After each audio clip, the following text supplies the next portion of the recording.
The smell hit Samuel first. Blood and whiskey and something else he didn't want to think about.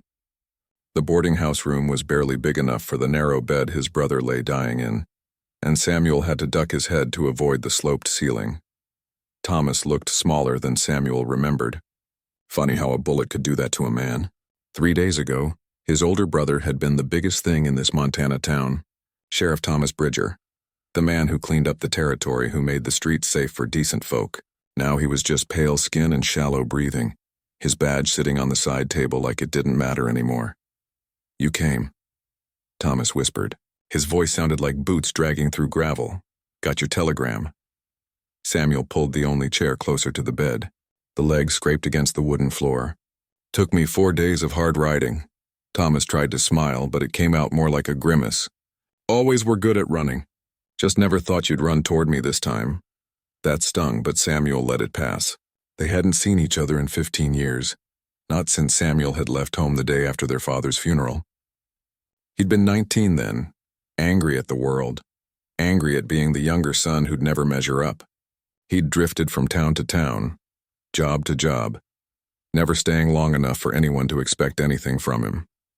"The doc says maybe a few more days," Thomas said. His hand moved across the blanket searching for something. Samuel saw the dark stains seeping through the bandages wrapped around his brother's middle. "Could be less. That bank robber had good aim, I'll give him that. They catch him? Deputy got him an hour later. Doesn't matter now."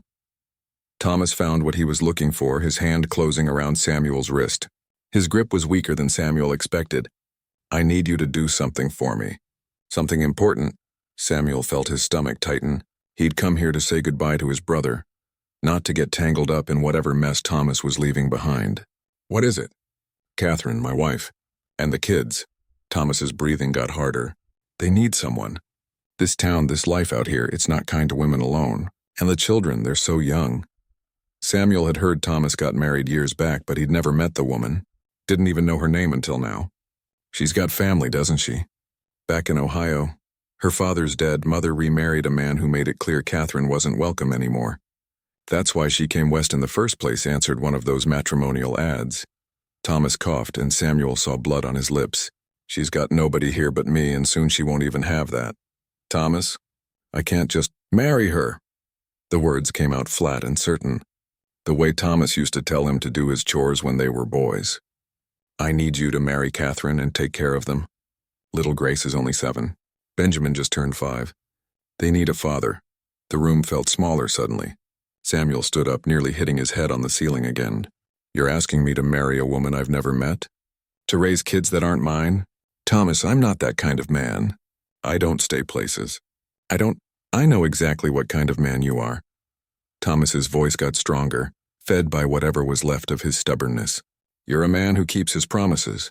You promised Pa you'd look after Ma until she passed, and you did. You stayed 2 extra years for that, even though you were itching to leave." "I remember." Samuel turned to the small window. Outside, the town was going about its business. A wagon rolled past. Someone laughed in the distance. Normal life continuing while his brother bled out in a rented room. "This is different," Samuel said quietly. "It's not, and you know it." Thomas's breathing rattled worse now. "I'm asking you for one promise, one, and then you can tell yourself you did right by me, and maybe that'll help you sleep at night when you're off drifting again in 10 years. That's not fair. Death isn't fair. Bank robbers aren't fair. Leaving a woman and 2 babies alone in this territory isn't fair." Thomas coughed again, longer this time. When he could speak, his voice was barely there. "I'm dying, Samuel. Don't make me die knowing my family's got nothing." Samuel turned back to face his brother. Thomas's eyes were wet, and Samuel couldn't remember ever seeing him cry before. Not when their mother died, not when their father drank himself into the grave. But he was crying now, and it broke something in Samuel's chest. "She won't want this," Samuel said. "She won't want some stranger coming in playing at being her husband. I already told her. Last night before the fever got bad." Thomas's hand searched for Samuel's again. "She said she'd do it. For the children. She's practical that way. Always has been, practical." What a cold word for a marriage. Samuel sat back down. He looked at his brother, really looked at him.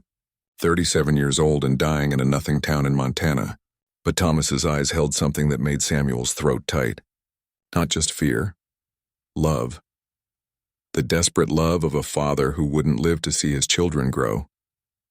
"You're asking me to give up my whole life," Samuel said. "I'm asking you to finally start one." Thomas squeezed his wrist one more time. "Promise me, little brother. Promise me you'll take care of them." The words stuck in Samuel's throat.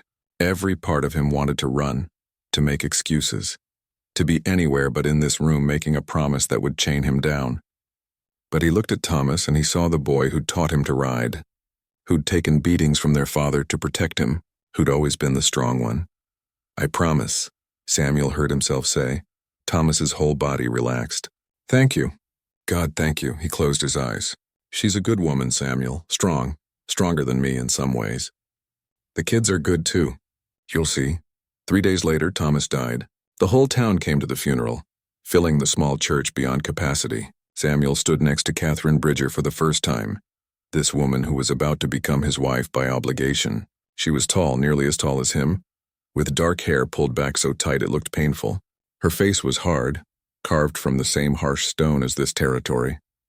She didn't cry during the service. Didn't cry when they lowered Thomas into the ground. The children cried, though. Little Grace held onto her mother's skirt, her whole body shaking with sobs. Benjamin was too young to understand, asking when Papa was coming home. Samuel felt like he was watching all this from somewhere far away, like it was happening to someone else. That night, Catherine came to him in the boarding house. She stood in the doorway, still in her black dress, and said 5 words. "We should do this tomorrow." No grief.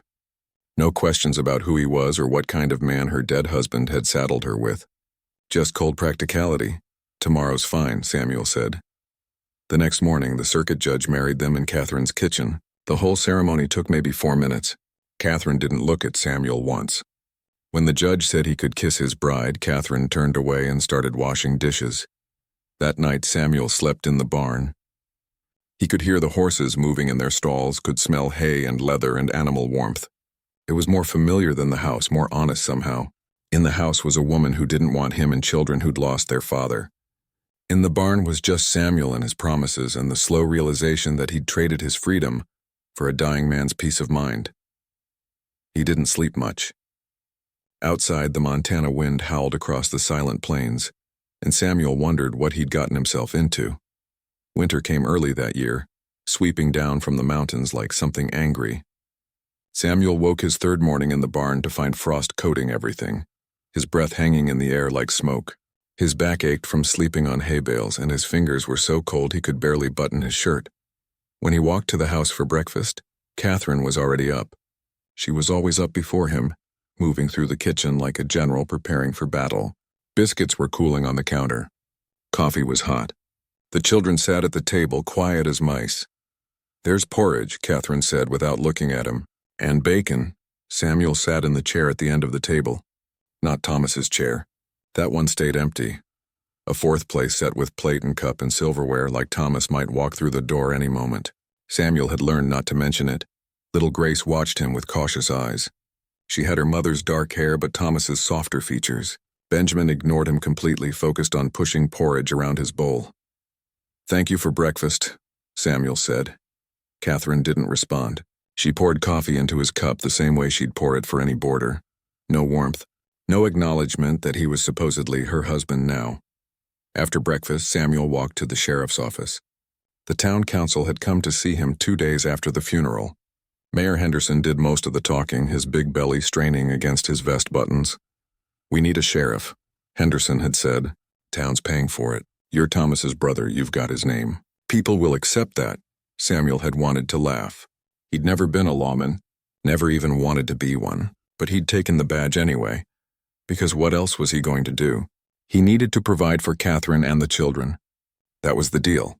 The office was small and cold. Thomas's things were still everywhere. His coffee cup on the desk.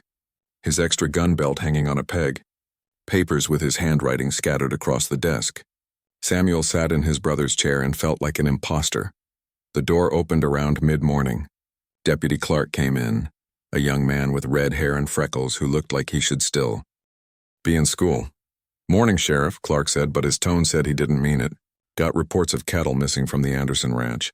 3rd ranch this month. Samuel knew about the rustlers. Everyone knew. They'd been hitting spreads all winter, taking cattle, disappearing into the Badlands. Thomas had been tracking them when he'd gotten shot stopping that bank robbery. How many head? Samuel asked. 20, maybe 30. Anderson's pretty upset. Says Thomas would have caught them by now. Clark leaned against the doorframe, arms crossed. Says a real lawman would have had them locked up already. There it was. The comparison Samuel couldn't escape. Thomas the hero. Thomas the legend. Samuel the disappointment trying to fill boots 3 sizes too big. Tell Anderson I'll ride out tomorrow, take a look at the tracks. Clark shrugged and left. Through the window, Samuel could see people walking past, going about their business. Some looked at the office, at him sitting at Thomas's desk. He could read their thoughts clear as day. That's not Thomas. That's just his drifter brother. What's he know about being a sheriff? The days fell into a pattern. Samuel would eat breakfast in silence, go to the office, pretend he knew what he was doing, come home for supper, eat in more silence, then retreat to the barn. Catherine ran the house like she ran everything else, with fierce efficiency and zero warmth. She cooked, cleaned, cared for the children, and acted like Samuel was furniture she had to dust around. Sometimes he'd catch her staring at Thomas's empty chair, her hands still in the dishwater. Once he saw her press her palm against Thomas's badge, which she'd kept on a shelf in the parlor. The look on her face made Samuel feel like he was intruding on something private, so he'd backed away quietly. The children were harder to figure out. Grace started leaving drawings on the kitchen table. Horses mostly, or the house with too many windows. She never said they were for Samuel, but Catherine would find them and throw them away, so Samuel started keeping them, folding them into his pocket when no one was looking. Benjamin wanted nothing to do with him. The boy would run to his room whenever Samuel came home. At supper, he'd eat with his head down, never making eye contact. Once Samuel tried to help him with his coat, and Benjamin had jerked away like Samuel's hand was fire. He doesn't know you, Catherine said later that night. The most words she'd strung together for Samuel in a week. Give him time. But time felt like something they were all drowning in. The house was full of it. Heavy, silent, suffocating time. Then the blizzard hit.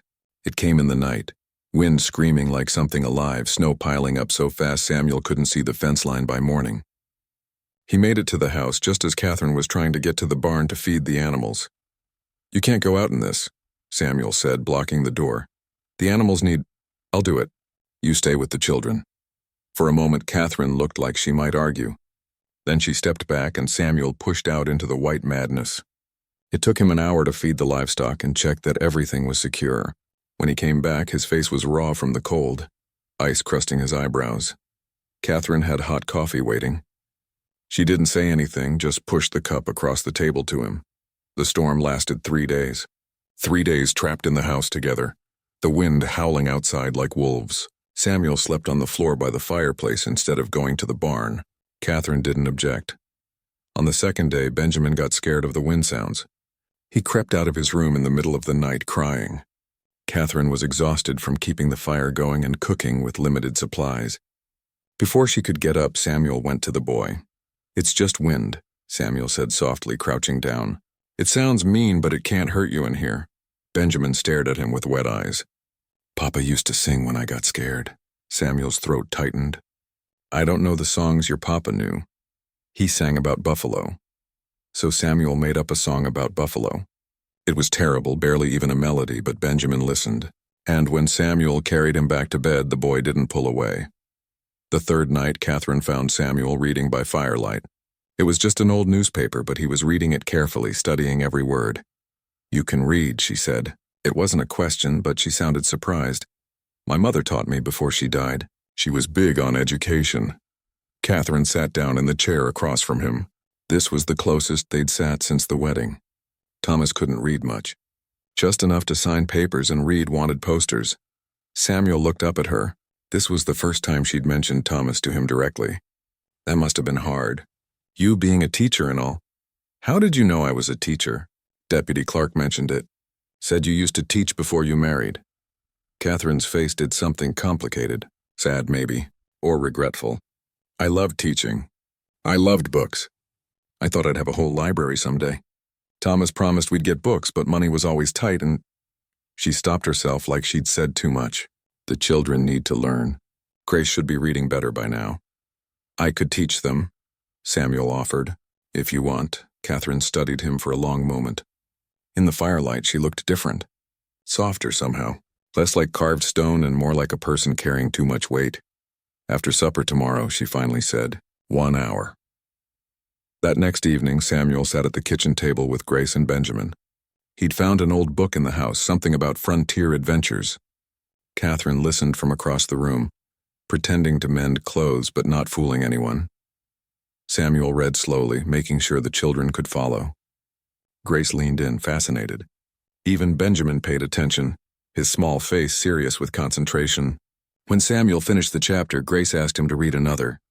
Tomorrow, Samuel promised. We'll read every night if you want. Every night? Grace's eyes went wide. Every single night. From her chair, Catherine made a small sound. When Samuel looked over, she'd turned her face away, but not before he saw something in her expression. Not quite a smile, but close. Like maybe, just maybe, she'd seen something in him that didn't completely disappoint her. Outside, the storm was ending. The wind died down to a whisper. Inside, something had shifted, not much. Not enough to call it acceptance or family or anything that grand. But it was something. A crack in the ice. A possibility that maybe they could survive this arrangement without completely hating each other. Samuel went to sleep on the floor by the dying fire and dreamed of his brother for the first time since the funeral. In the dream, Thomas nodded at him, just once, like maybe Samuel was doing okay after all. Spring came slowly to Montana, like it wasn't sure it wanted to arrive at all. The snow melted into mud and the mud dried into dust. Samuel had been living in Catherine's house for 4 months now, though calling it living felt generous. He still slept by the fireplace most nights, still felt like a guest who'd overstayed his welcome. But things had changed a little. Grace would run to show him things now. A bird's nest she'd found, a flower pushing through the dirt. Benjamin still kept his distance, but he didn't run away anymore. And Catherine, well, she'd stopped treating Samuel like he was invisible. She'd ask him questions sometimes. Simple things. Is there enough firewood? Did you fix the fence gate? Small words that felt bigger than they were. Then the violence started up again. It began with the Peterson ranch. Someone hit them in the night, took 40 head of cattle and left their oldest ranch hand dead. Shot in the chest, no warning, no chance. The man had a wife and 3 kids. The whole town turned out for his funeral, and Samuel felt their eyes on him the entire time. Heavy eyes. Judging eyes. Mayor Henderson cornered him afterward. This is getting out of hand, Sheriff. Thomas isn't here. Samuel cut him off, tired of hearing what his dead brother would have done. I'm doing what I can. Well, do more. Henderson walked away, his message clear. That night, Samuel sat at the kitchen table long after supper, studying the map of the territory. Catherine had put the children to bed and was banking the fire for the night. You're going after them, she said. Not a question, have to. Town's ready to run me out if I don't. Catherine was quiet for a moment. She walked to the table, looked at the map, then at Samuel. The Badlands. That's where they're hiding, probably. It's rough country out there. Easy to disappear. It's also easy to die out there. Her voice was flat, but Samuel heard something underneath it. Something that might have been worry. Thomas used to talk about those canyons. Said a man could get lost forever in there. Samuel looked up at her. In the lamplight, Catherine's face was softer than usual. Her hair was loose, falling around her shoulders instead of pulled back tight. He'd never seen it down before. I know it's dangerous, he said. Do you? Catherine moved closer, her arms wrapped around herself. Because if you ride out there and don't come back, those children lose another father. And She stopped, bit her lip. We've already lost enough. The words hung in the air between them. Another father. Not another man. Not another stranger. Father. Samuel stood up.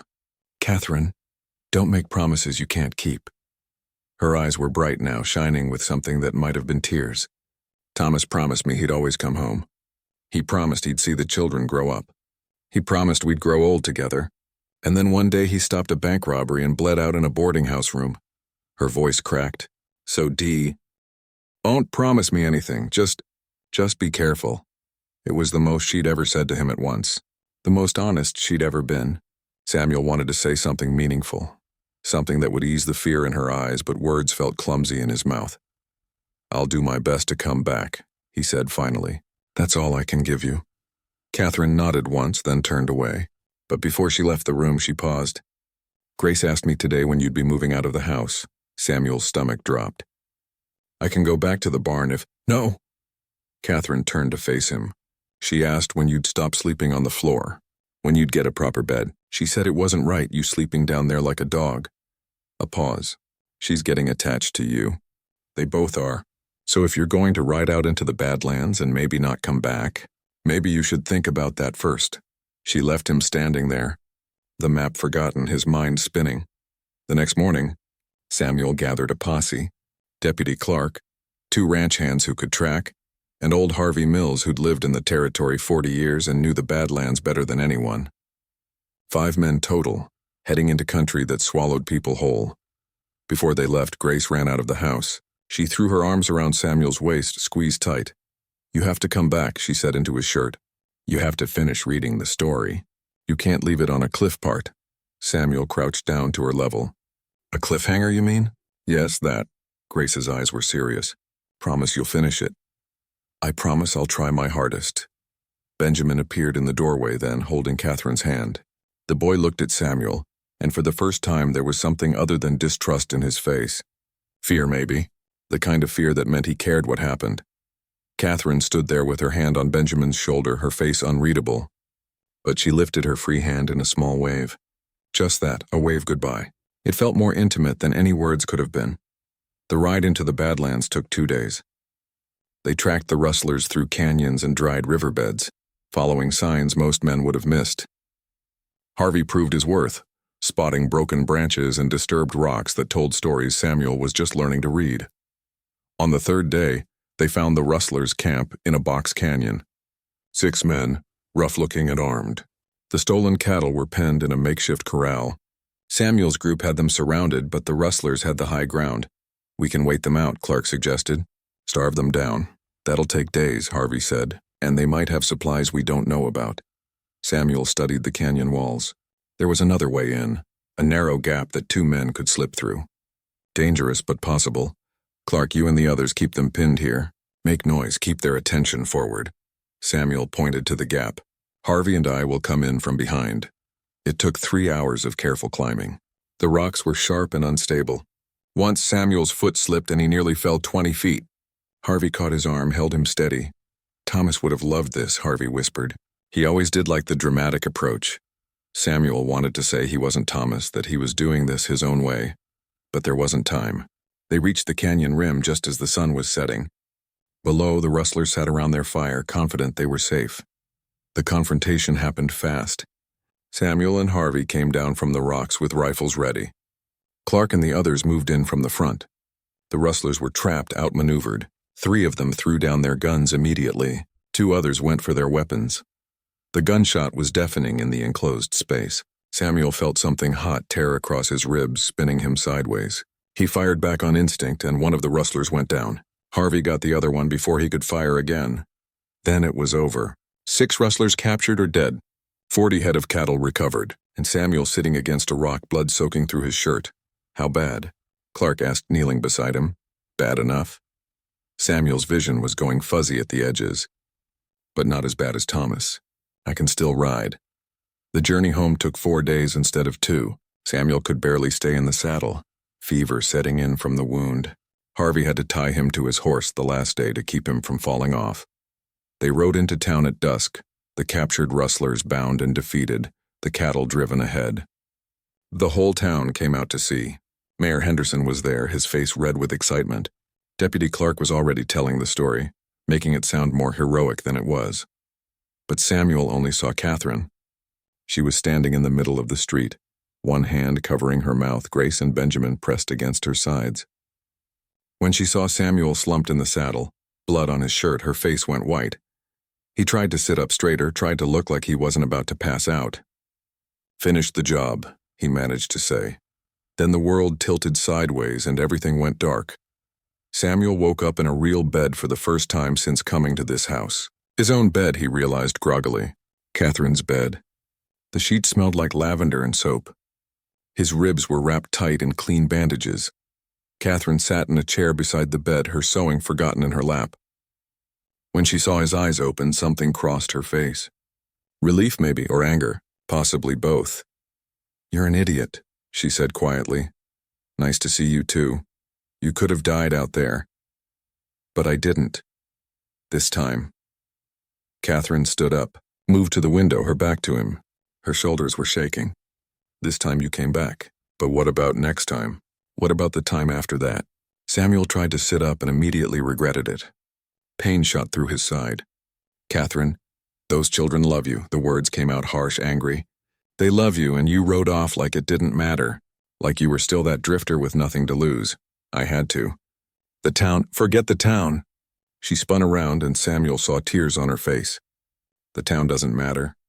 Those children matter. This family matters. You matter, you stupid, stubborn man." Samuel stared at her. Catherine was crying. Catherine, who hadn't cried at Thomas's funeral, who'd been stone and ice for months, was crying over him. "I came back," he said softly. "This time." She wiped her face roughly. "But I can't lose someone else. I can't explain to Grace and Benjamin why another father didn't come home. I can't." Her voice broke. Samuel pushed through the pain and stood up. He crossed the room in 3 unsteady steps and did something he'd never done before. He pulled Catherine into his arms. She stiffened for a moment, then collapsed against him, her face pressed into his shoulder, her whole body shaking with sobs she'd been holding in for months. "Maybe years, I'm sorry," Samuel whispered into her hair. "I'm so sorry." They stood there as the sun set outside, 2 broken people holding each other up, and Samuel understood something he'd been too blind to see before. This wasn't just about keeping a promise to Thomas anymore. Somewhere along the way, while he wasn't paying attention, this had become his family, his home, his life, and he didn't want to run from it anymore. Summer turned the Montana plains into an ocean of gold. The grass stretched forever under skies so blue they hurt to look at. Samuel's wound had healed into a thick pink scar across his ribs, a reminder of how close he'd come to leaving this family behind. Things were different now. Not suddenly, not all at once, but in small ways that added up to something bigger. Catherine packed his lunch in the mornings, and sometimes she'd slip in an extra biscuit with honey, the way he liked it. She didn't have to ask anymore. She just knew. Samuel had moved into the bedroom, not into Catherine's bed. That felt like too much too soon, but he had a cot set up by the window.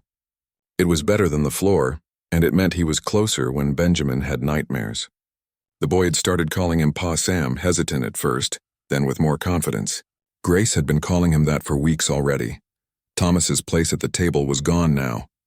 Catherine had taken it down one morning without saying anything, just quietly removed the plate and cup and silverware. Samuel had found them later, wrapped in cloth and stored in the attic with Thomas's other things. Not forgotten, just put away, the way grief needed to be put away so life could continue. The town treated Samuel differently too. Men tipped their hats when he walked by. Women smiled at Catherine in the store, included her in conversations instead of giving her those pitying looks reserved for widows. The Rustler capture had changed things. Samuel wasn't just Thomas's disappointing brother anymore. He was the sheriff who'd brought in the gang. He was his own man. One warm evening, Samuel was in the garden with Catherine. She'd asked him to help her plant a new vegetable patch, and they worked side by side, their hands in the dark soil. Grace and Benjamin were playing by the fence, their laughter carrying on the breeze. "They're happy," Catherine said quietly, watching the children. "I haven't seen them this happy since before Thomas died." Samuel wiped sweat from his forehead, leaving a dirt smudge he didn't know about. "They're good kids, they are. And you're good with them." Catherine looked at him, really looked at him.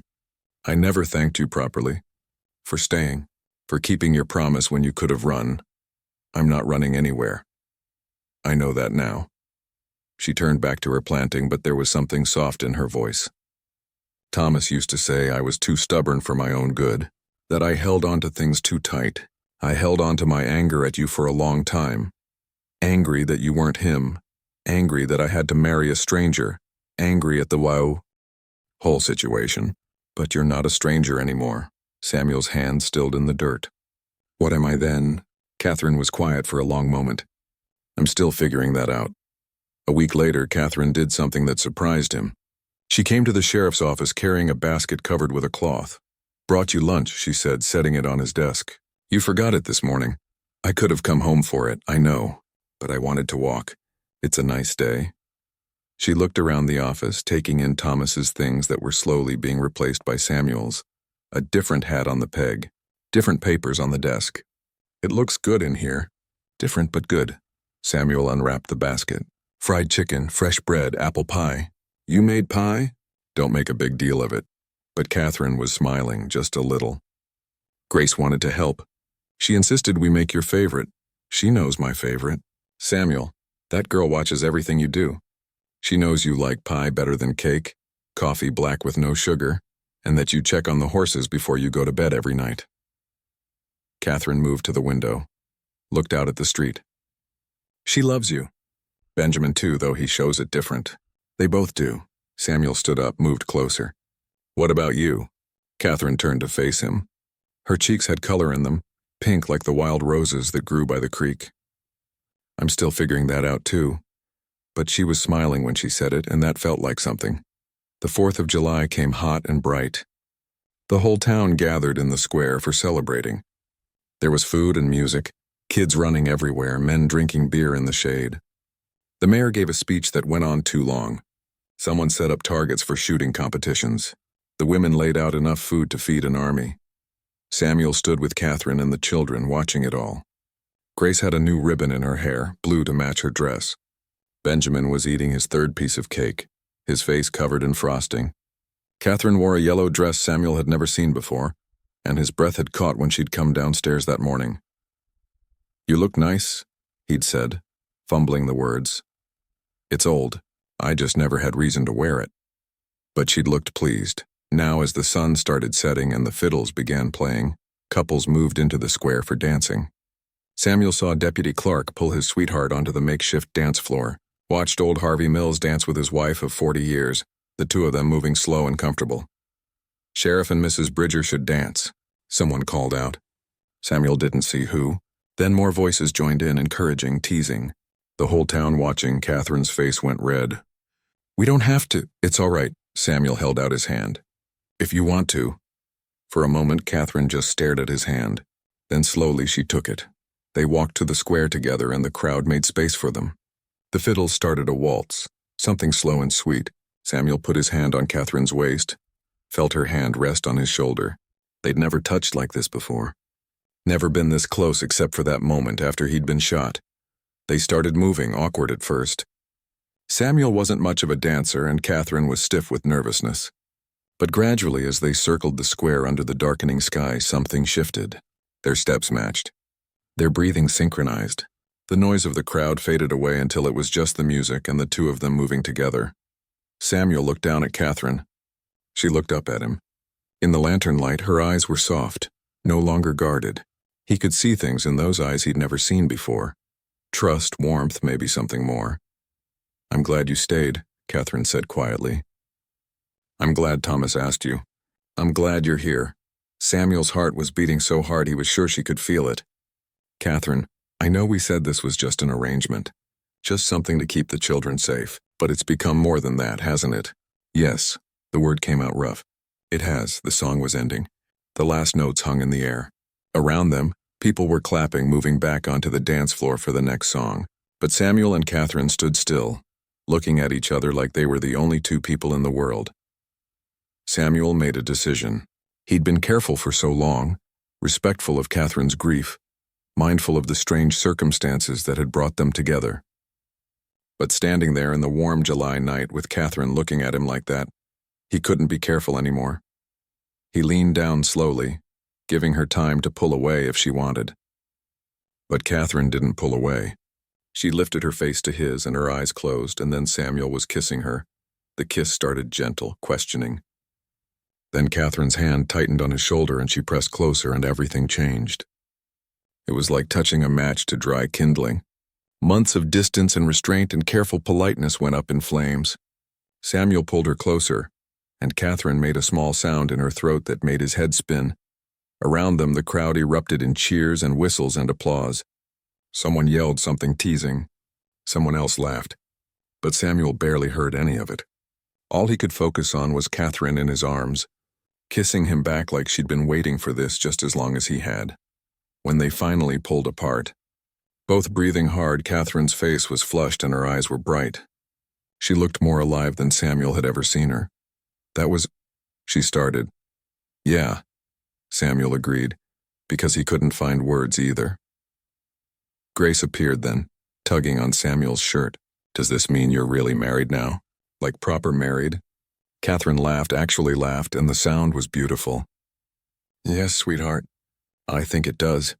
Benjamin pushed through the crowd, looking between them with serious eyes. Are you happy, Mama? Catherine looked at her son, then at Samuel, then back at Benjamin. Yes, baby. I think I really am. That night, after they'd walked home through the warm darkness, after they'd put the exhausted children to bed, Samuel and Catherine stood in their bedroom. The cot was still by the window. Catherine's bed was on the other side of the room. You could move the cot out, Catherine said softly. If you wanted. Samuel's heart jumped. Are you sure? I've been sure for a while now. I was just scared. She moved closer to him, took his hands. I love Thomas. I'll always love him. He gave me my children, gave me a life here. But he's gone and you're here and I... She took a breath. I love you, Samuel. I didn't want to. I fought against it. But I do. Samuel pulled her close, rested his forehead against hers. I love you too. God, Catherine, I've loved you for months. I just didn't know how to say it. You don't have to say it, Catherine smiled up at him. You've been showing it every day. The way you are with the children, the way you fix the fence without being asked, the way you read to us every night, the way you came back from the Badlands even though you were hurt. She touched his face gently. You show me every single day. They kissed again, softer this time but no less intense. And when Samuel moved the cot out of the room and finally joined Catherine in the bed they should have been sharing all along, it felt like coming home after a long journey. Outside, the Montana sky was full of stars.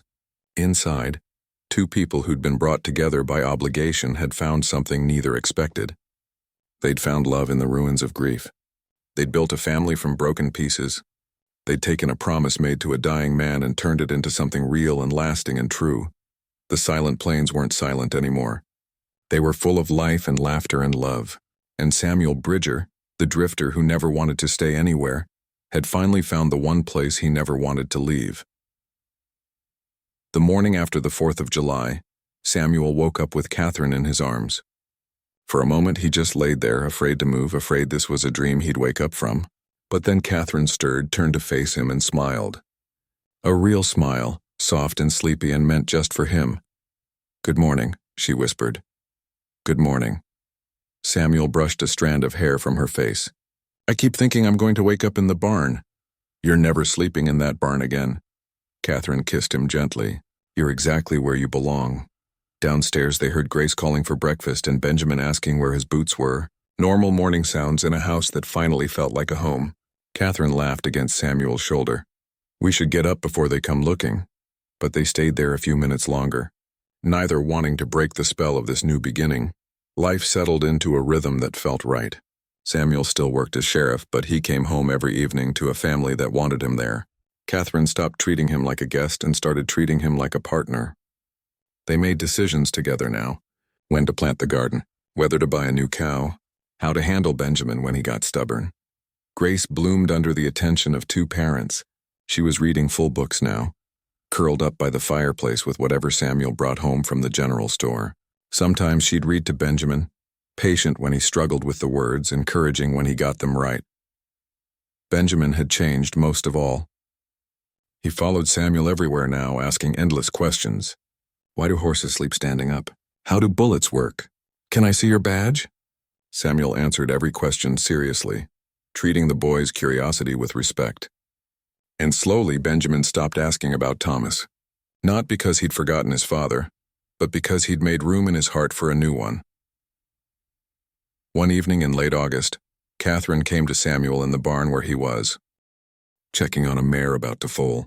She had a strange look on her face, nervous but excited. What's wrong? Samuel asked immediately. Nothing's wrong. Catherine took a breath. I need to tell you something. I've been feeling poorly in the mornings lately, and I thought maybe it was bad eggs or something. But then I counted back and realized. Samuel's heart stopped. Catherine? I'm pregnant. The words tumbled out in a rush. I'm almost sure of it. I know all the signs from before and I'm about 2 months along, maybe more. For a moment, Samuel couldn't speak. A baby, their baby. Something they'd created together, not from obligation, but from love. Say something, Catherine said, worry creeping into her voice. Are you happy about this? Samuel crossed the space between them in 2 strides and swept her up in his arms, spinning her around until she laughed. Happy, Catherine, I don't even have words for what I am. He set her down carefully, suddenly afraid of holding her too tight. His hand went to her stomach, still flat but holding their future. A baby, our baby. Are you scared? Catherine asked, searching his face, terrified, but in the best way. Samuel pulled her close, rested his chin on top of her head. A year ago I was alone. I had nothing, was nothing. And now I have you and Grace and Benjamin. And soon there'll be another little one. How did I get so lucky? It wasn't luck. Catherine leaned back to look at him. It was choice. You chose to stay. You chose to love us. You chose to build this life even when it was hard. They told the children that night after supper. Grace understood immediately, her eyes going wide with excitement. A baby, a real baby? As real as they come? Samuel said, grinning. Benjamin looked confused. Where's it going to sleep? We'll figure that out, Catherine assured him. Maybe you'll help me make a cradle? Can it be my job to protect the baby? Benjamin asked Samuel seriously. Since you protect the whole town, I could protect our baby. Our baby. The words made Samuel's throat tight. That would be perfect. Every baby needs a big brother to protect them. The pregnancy wasn't easy. Catherine got sick most mornings, and some days she could barely keep food down. Samuel took over more of the household work, learned to braid Grace's hair even though his fingers were clumsy with it, figured out how to make Benjamin's favorite breakfast. On the hardest days when Catherine was too exhausted to move, Samuel would read to all of them, his voice carrying through the house like a promise that everything would be all right. Winter came again, but this time Samuel was prepared. Wood stacked high, food stored properly, the house weatherproofed against the cold. And Catherine, growing rounder by the day, would sit by the fire with her sewing while Samuel played with the children on the floor. Sometimes neighbors would stop by. Women bringing food, offering advice about the baby, men asking Samuel about sheriff business. The house that had once been so quiet and sad was now full of life and noise and people. Catherine would catch Samuel's eye across the room during these visits, and they'd share a look that said, "Can you believe this is our life now?" The baby came in early March, just as the first hints of spring were touching the plains. It was a long labor that scared Samuel half to death. He paced the kitchen while the doctor and midwife attended Catherine upstairs, hearing her cries and feeling completely helpless. Grace and Benjamin stayed with the neighbors. Deputy Clark stopped by to make sure Samuel was all right, found him white-faced and shaking. First baby? Clark asked. Yeah. Samuel ran his hands through his hair. How do people do this? Just sit here and wait while the person they love is up there suffering? Because there's no other choice. And because women are a lot stronger than us. Clark clapped him on the shoulder. She'll be fine. Catherine's tough. When the baby's cry finally rang through the house, Samuel nearly fell over with relief. The midwife came down smiling. You have a daughter, Sheriff. Mother and baby both doing well. Samuel took the stairs 3 at a time. Catherine was propped up in bed, exhausted and sweaty and more beautiful than he'd ever seen her. In her arms was a tiny bundle, red-faced and wailing. Come meet your daughter, Catherine said softly. Samuel sat carefully on the edge of the bed. Catherine placed the baby in his arms, and Samuel looked down at the tiny face, smaller than anything he'd ever held. The baby quieted her eyes, trying to focus on him. She's perfect, Samuel whispered. Catherine, she's absolutely perfect. What should we name her? Catherine leaned against his shoulder, both of them staring at their daughter in wonder. Samuel thought about it. Thought about the journey that had brought them here, about Thomas and his dying wish, about promises kept and families built, about silent plains that had come alive with love. Rose, he said finally. Can we call her Rose? Because you taught me that beautiful things can grow even in the hardest ground. Catherine's eyes filled with tears. Rose, that's perfect. They brought Grace and Benjamin home to meet their new sister. Grace was gentle and careful, touching Rose's tiny fingers with wonder. Benjamin looked skeptical at first. "She's really small," he said. "Is she going to be okay?" "She's going to be just fine," Samuel assured him. "She's got a big brother to protect her, remember?" That night, after the children were asleep and Rose was settled in her cradle, Samuel and Catherine stood at the window looking out at the Montana plains. The moon was bright, casting silver light across the endless grass. "Do you ever think about that day?" Catherine asked quietly. "When the judge married us in the kitchen? When we could barely look at each other? Sometimes. Feels like a lifetime ago." Samuel wrapped his arms around her from behind, his hands resting on her stomach still soft from pregnancy. "I was so angry that day. Angry at Thomas for asking, angry at you for agreeing, angry at myself for going through with it. I was angry too. I thought," Catherine paused, "I thought I'd spend the rest of my life pretending, going through the motions, being a wife in name only to a man I'd never love.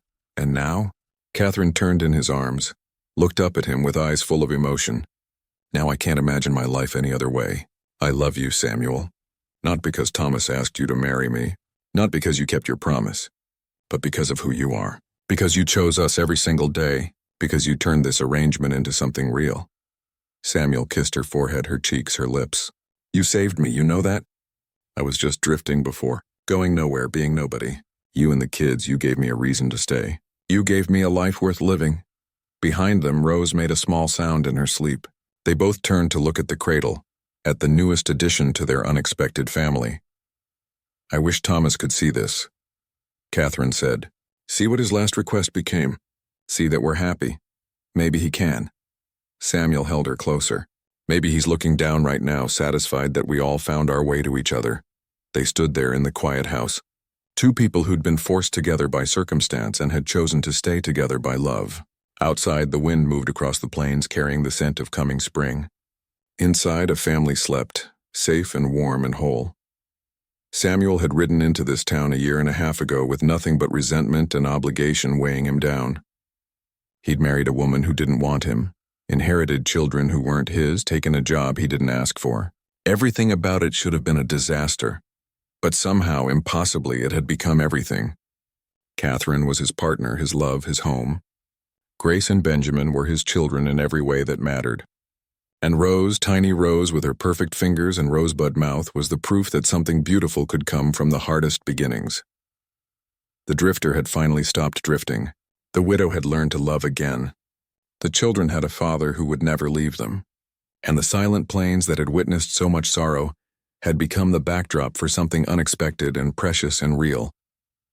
A family, not born from tradition or expectation, but forged from loss and choice and the stubborn refusal to give up on each other. A family that started with a deathbed promise and became something neither Samuel nor Catherine could have imagined in that cold kitchen on their wedding day. They'd ignited something on these plains, something that would burn bright for the rest of their days. And as Samuel carried his sleeping wife to bed, checked on the children one last time, and settled Rose back to sleep with a gentle touch, he understood what his brother had known all along.